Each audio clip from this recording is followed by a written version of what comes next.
Құрметті достар, бүгін сіздермен біз картоп фри деген түрлендіріп пісіруге тырысамыз. Бірінші бұны кәдімгі қуырып алып, майға қуырамыз. Бұны турап алып, суға салып, крахмалын бәрін құртып, майға қуырамыз. Құрғатып аламыз да кәдімгідей. Бұна майда түрін күштен өткізіп, корейский терка бар ғой, соны өткізіп, бұны да әдемілеп қуырып аламыз. Дәл солай етіп. Ал мына түрін майсыз қып, духовкада қуырып аламыз. Бұны майды ұнатпайтындарға сондай жақсы. Сондықтан майсыз қып, жұмыртқаның ағына араластырып қуырасыз духовкада. Соны сізбен біз болып бүгін жасап көрейік. Бүгін мына қуырылған картоп фри дейді ғой. Сол картоп, сосын картоп пай жасаймыз. Ол майда картоп. Соның 3 түрін жасап көреміз қазір. Бұның бәрі картоптан жасалған тағамдар болғандықтан үшіге бөліп қойдым. Қазір бұны әдемілеп турап, сосын мына тұзды мұздай суға салып қоямыз. Картоптардың бәрін турап қойдық. Мұздай тұзды суға салдық. Көріңіз, мынау картоп фри дейді ғой, сондай жасаймыз деп біреуін духовкаға пісіреміз. Қазір майсыз мына листке салып қоямыз әдемілеп. Келесін қуырып аламыз. Мына үшіншісі картопты мынандай майда корей теркасынан өткізіп алдық. Міне қараңыз. Әдемі. Бұны да әдемілеп суға салып қойдық, тұз сіңсін деп. Енді қазір бұның бәрін тағы да бір суға шайып аламыз да, мұздай суға.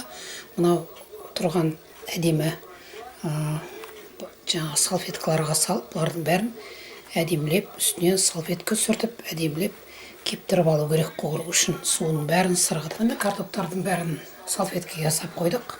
Енді мұны үстінен де әдемілеп құрғатуымыз керек. Екеуінде. Себебі біреуі духовкаға барады, тағы біреуі қуырылады. Мынау майда пайда қуырылады. Енді қазір духовкаға бару үшін бізге жұмыртқаның 2 сарысын алып, сосын тәтті бұрыш алдық, тұзын, бұрышын септік, осыны араластырып, әдемілеп, осыған картоптардың бәрін салып, сосын біртіндеп духовкаға салатын листке саласыз. 2 жұмыртқаның сарысына қызыл бұрыш, қара бұрыш, тұзын қосып, әдемілеп, біртіндеп араластырамыз да картопымыздың бәрін.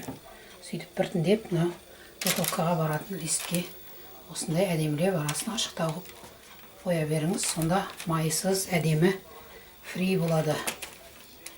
Ешқандай майы жоқ. Әдемі пісірілген, тәтті. Осында біртіндеп өстіп сала беріңіз. Міне әдемілеп бәрін жайғастырып қойдық.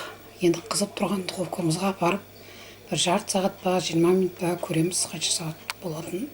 Салып қойсана енді 500 грамдай май салдық. Енді осыны жайлап аз-аздан қуырыңыз. Себебі ол жаңағы картоп фри деген қоғамдық жерлерде, үлкен дүкендерге барғанда, торговый центрлерге барғанда осыны жейді бәрі. Балаңызда, шағаңызда. Сондықтан үйде пісіру оп-оңай бұны. Турайсыз да, кептіріп аласыз да, суға салып крахмалын кетіріп аласыз да, кептіріп аласыз да, қуыра бересіз, болды, бауырсақ сияқты. Үйіңіздегілердің барлығы жейді. Ешқандай қоспа жоқ, ештеңе жоқ. Керемет тағам. Майсыз десеңіз духовкаға жаңа салып қойдық, майсызын көреміз. Майлысы керек болса, бұны майлысын қуырып адырмыз. 2-3 түрін жасап көрсетіп адырмыз. Міне осылай. Майлы десем, майлысын істеп беріңіз. Майсыз десем, майсызын істеп беріңіз үйден балаларыңызға. Сондықтан бұл бәріне, ұнайды бұл бәріне.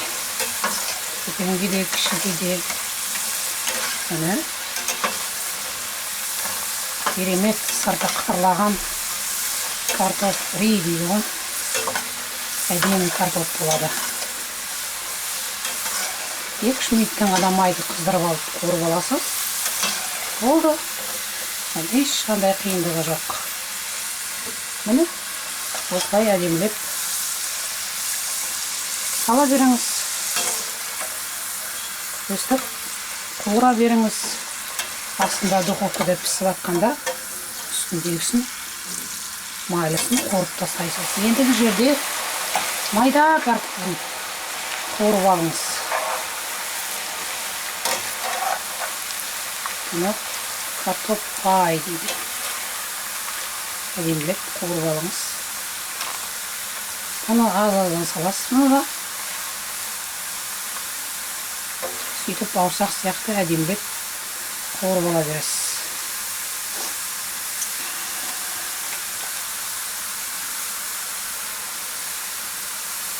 Бұл да керемет картоп болады. Дүкендерге қарасаңыз 100 грамм 200 теңге деп сатып тұр ғой. Базарларда, дүкендерде осы сол майда ұсақтап туралған картоп. Оны кез келген былай да жей берсеңіз де болады, кез келген салатқа салсаңыз да болады. Салаттың бетіне салып жей бересіз.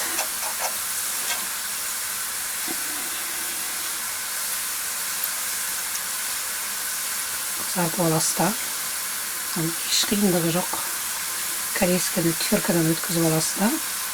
Бұны да әдемілеп құрғатып аласыз да. Суға салып, крахмалын кетіріп сөйтесіз да, бұны да қуыра бересіз.